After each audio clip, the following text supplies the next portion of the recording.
Welcome to Donmar TV News Channel.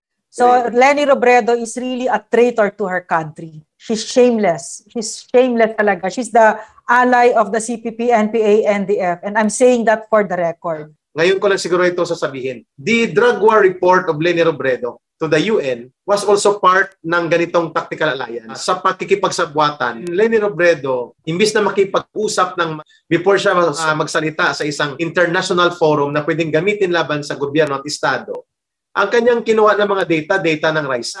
Ang dating doon, it's the Vice President, the second highest elected official of the country, ang nagsasalita ngayon ng mensahe at propaganda na bit all along ng CPP, NPA, NDF at ng mga kaalyado nila at nabigyan ng boses dahil nagsalita si Vice President Robredo. Ang sabi niya ito sa forum, no matter how it is, she represents the... Nakikita nga ng NTF-ELCAC na ginagamit ng CPP, NPA, NDF ang Vice Presidente para tuligsain ang ating gobyerno na kung saan kapansin-pansin din ang mga banat ng CPP, NPA at ni Robredo ay halos magkatugma lamang sa laban sa kasalukuyang administrasyon.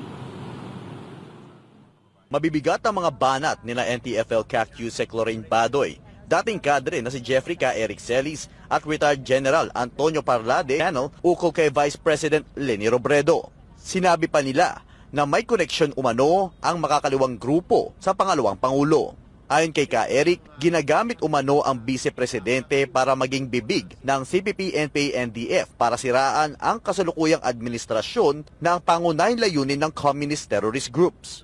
Ang nakikita ko na na talagang ginamit nila yung drug war, propaganda war, 'di ba? Sa kanila nanggaling yung 27,000 na EJ case, mga ganyan, 'di ba? Sa Ibon ang galing yung Ibon, na yan. Sa kay Joma Season, Ma'am Lorraine. Yeah, yung figure, I saw it in there So at saka yung mga kasinungalingan na si Duterte ay pasista, butcher, ang daming pinagpapatay araw-araw, ganyan na that the Vice President again echoes, 'di ba? So nagkuntsabahan na naman ang yellow at saka ang pula. So ganon, that's the as far as I can tell, no. At saka talagang ginamit nila 'yan. Yeah. Ginagamit nila up to this point yung drug war.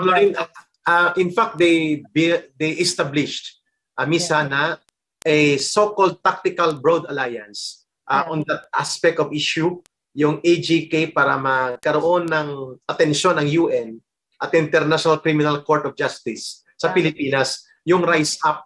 Yung Rise Up, idinikit nila yan sa Catholic Church. Ito ay nagsimula sa Caloocan ng madisgrasya ng palpak na police operation na inamin naman ng police at nakakulong naman yung kay Kian de los Santos. Doon sila nag-start ng Rise Up. Tapos ang Archbishop of Caloocan, saka iba pang obispo like Socrates Villegas at iba pa na si Pabilio, yung sa auxiliary bishop dati ng Metro Manila, na ngayon sa Palawan na hindi sumama si Cardinal Tagle dito. Bumuo sila ng Rise Up.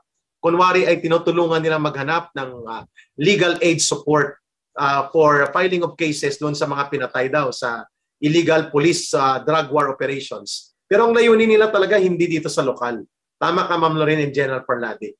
Gagamitin ito ng karapatan, which is a CPP front organization, to capitalize and exploit human rights campaign program para dalhin sa UN, para ipahiya at sirain ang ating gobyerno. And even I think, ngayon ko lang siguro ito sasabihin, the drug war report of Leni Robredo to the UN was also part ng ganitong tactical alliance. Sa pakikipagsabwatan. So tama ka, when Leni Robredo as the Vice President, imbis na makipag-usap ng maayos sa mga leaders ng government, DOJ, PNP, Dangerous Drugs Board, PDEA at iba pa, in Office of the President, before siya magsalita sa isang international forum na pwedeng gamitin laban sa gobyerno at estado, ang kanyang kinuha ng mga data ng Rise Up, data ng propaganda ng mga kaliwa na grupo na CPP-related, including ang sa karapatan. Kaya ang dating doon, it's the Vice President, the second highest elected official of the country, ang nagsasalita ngayon ng mensahe at propaganda na bit all along ng CPP, NPA, NDF at ng mga kaalyado nila at nabigyan ng boses dahil nagsalita si Vice President Robredo. Ang sabi niya ito sa forum, no matter how it is, she represents the second level highest government official position. Kaya kailangan sana yung bit-bit niya doon ay balansyado at tamang... Eric, and she's doing the same thing now. Yeah, so pag-atake sa the funding of the NTF-ELCAC. So Leni Robredo is really a traitor to her country. She's shameless. She's shameless talaga. She's the ally of the CPP, NPA, NDF. And I'm saying that for the record. Kasi ayaw niyang kondinahin eh. Once you do not condemn and you don't simply tolerate, but not just that, Eric, she's mouthing the lines of the CPP, NPA, NDF. Para siyang kasama sa kumpas, no? So delikado talaga yung sinasabi ni Leni Robredo. Pero mo, can you imagine that? To defund the task force that aims to end this 52-year scourge, binibigyan niya ng proteksyon. Di ba sinasabi mo, Eric, tsaka General Parlade, that the number one cause of kung bakit ito tumagal kasi dahil sa mga politikong ganyan, di ba? So we need to tell the truth about this vice president. She's using the second highest office in the land to protect communist terrorists. No? So that's your vice president. And I know, Ma'am Lorraine, kahit kababayan ni General Parlade yan, General Parlade is very objective to make an insightful observations. Doon sa panawagan na baseless, ang term nga, Sir Parlade, ni Secretary Esperon, irrational and politically motivated position that destroys the interest of the people. General Parlade, your take on that position na inuulit-ulit na naman niya kaninang umaga, Ma'am Lorraine. And General Parlade, go ahead, Sir Parlade. Yeah, so hindi ko na yung sinabi ni Vice President, hindi ko na narinig yung kanina. But ganun pa rin ang linya, tama yun, yung sinasabi ni Yusek Lorraine.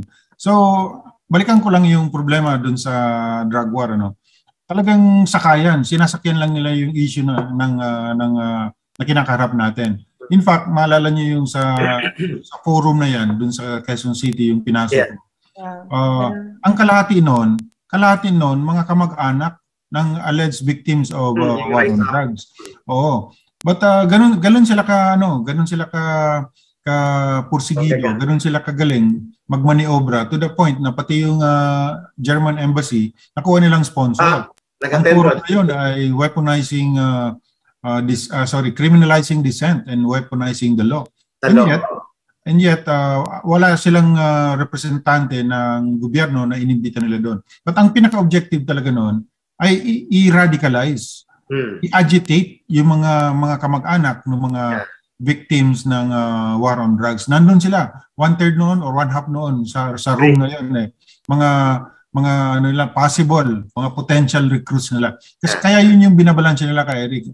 Nung hindi nila ako pinagsalita, yung sinasabi mo binastos ako, ang kaano noon, kung hindi nila gagawin yon, mawawala sa kanila yung potential recruits nila na nandun sa kasi once na makapagsimula ako magsalita at malinawan yung nasa likod, most likely mawawala yung grupo na yon kasi maintindihan nila kahit na paano mawala yung kalahati na nandoon. Malaking kawalan sa kanila yon. So bastusan akong bastusan. General Parlade, can I just clarify kasi baka hindi alam ng tao kung ano yung event na sinasabi mo. So, nagkaroon ng event sila Carol Aurelio na weaponizing the law and criminalizing dissent. Yun yung pangalan. Kasi sinasabi ni General Parlade, so General Parlade went there. Pumunta siya doon para to represent the government. Kasi walang inibita na gobyerno. Tapos pagpunta niya doon, nakita niya kalahati nung nandun ay yung mga biktima, mga pamilya ng supposedly victims ng EJK. Yes, yung pala nira-radicalize ang pinaka-goal nila doon ay i-radicalize at galitin sa gobyerno itong mga pamilya ito para ma-recruit. So, ganun ka focused sila Carol Aurelio, ang CPP, NPA, NDTEF sa kanilang recruitment. Yun yung sinasabi. Tapos pumunta si General Parlade doon mag-isa. Kahit na wala siyang security, at meron siyang para lang to have a dialogue, pero pinalayas siya at binastos siya nila para silang pasong-paso. Pag nakita mo yung video, takot na takot sila na pasalitain si General Parlade, ang general ng bayan. Tama po yun, Miss Ana, ang observation ni ni Ma'am Lorraine, ni Yusek Lorraine. Kasi walang mali sa presensya ni General Parlade kasi hindi yon private forum. It was a public forum and symposium. So therefore, General Parlade as a citizen and as an official of the government is rightfully dapat nandun siya. Yes. Kaya nga nag-volunteer siya. So walang tanong doon na nag-gate crash. No need for an invitation sa isang public forum. You don't need to have an invitation kasi nga public yun eh. Bakit tinawag na gate crash kung tinawag naman siyang public forum? Correct. Ang point dyan, hindi nila masagot yung mga sinasabi ni General Parlade. Kaya ang dinahilan nila, gate crasher si General Parlade. So, mga hipokrito, dissent yung kanilang po. Pero you cannot be, hindi ka pwede mag-dissent sa kanila. Mag-dissent sa kanila, yes. No? Which shows gusto nila i-criminalize ang dissent. Tapos kung sila, pag tinanong yung General Parlade, ba't hindi nila masagot? Yun ang binabanggit ko. Oo, Misana eh. They are riding on the issue of press freedom.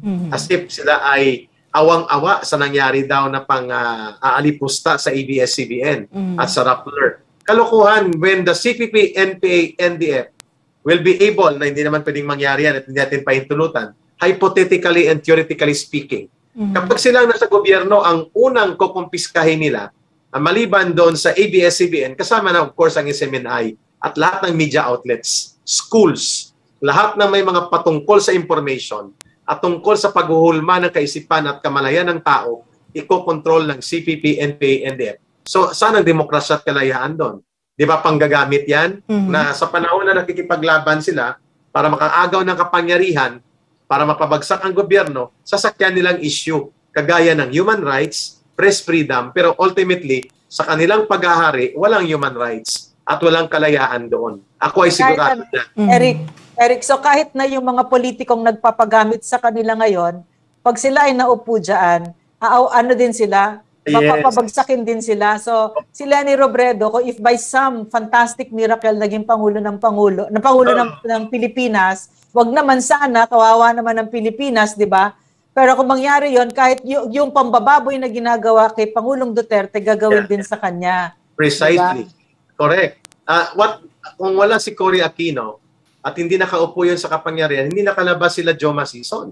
Hindi nakalabas ang more than 30 Central Committee leaders and more than 20 regional party leaders. Mga 80 ang naparelease ni Cory, mga top leaders. Pero pagkalabas nila, muli nilang pinalakas ang CPP, NPA, NDF. Muling pinatay ang mga sundalo at pulis at muntik pa nilang pabagsakin si Cory Aquino. Sinulsulan pa nila ang mga kodeta at kung ano-anong mga pangahati sa hanay ng kasundaluhan at ginatungan nila ang taong bayan upang kalabanin si Cory Aquino. You are correct, Ma'am Yusek Lorraine.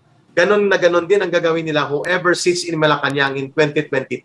Kaya so, kasi Eric, so si Danny Concepcion, UP President, takot na takot yan sa CPP, NPA, NDF. Hindi niya kinakalaban. Pero pag tinignan mo yung mga nila, yung mga pinagpapaskel nila sa UP, binababoy si Danicon. Diba? Tama. So, pag isip-isip ko, tinatanggal ko yung pambababoy kay Pangulo ng mga sign doon, pero hindi ko tatanggalin yung kay Danicon. Buti nga sa kanya. Yeah, because tama ka, General Parlade, Ma'am Yusek and Miss Hannah, itong program na Laban Kasama ang Bayan, kapag nanindigan ng taong bayan, kapag nanindigan ng leaders of government the way General Parlade, Yusek Badoy, Secretary Esperon, DJ Monteagudo ng NICA, Secretary Kapuyan, at iba pang mga Secretary Anyo, hindi nila yan makakaya. Ang gagawin nila, kahit anong atake nila, when you have this kind of leaders in the government and leaders sa mamamayan natin, titiklop din sila. Kita mo, hindi nga nila kayang harapin ang mga kasama ko, mga kadre at ako. Nang harap-harapan, ayaw nila kaming i-engage, gusto nila i-engage si Yusek Lorraine lang, si General Parlade lang, or dati nga ayaw nila kay General Parlade na harap-harapan, no? Kaya hindi daw sila nag-attend. What's the point there? Sa pagkakaroon ng NTF-ELCAC, nagkakaroon ng lakas ang pamahalaan at mga leaders nito at ang taong bayan na magkaisa. Ito ngayon ang gusto mong tanggalin na pagkakaisa at ang pagkaangat ng paninindigan ng pamahalaan. Idilalamunin tayo at paglalaruan ng CPP, NPA, NDF. They are not winning, but they are destroying us every year and every bit of our life, every year na nandyan, ang CPP, NPA, NDF, winawasak nilang kabataan, sinisira nilang pamahalaan, winawasak nila at pinapalugmok ang kabuhayan at ang ating buong bayan. And yet, ito tolerate mo lang sila kasi hindi naman sila magtatagumpay. Anong klaseng lohika yun? Mali at baluktot na panahon.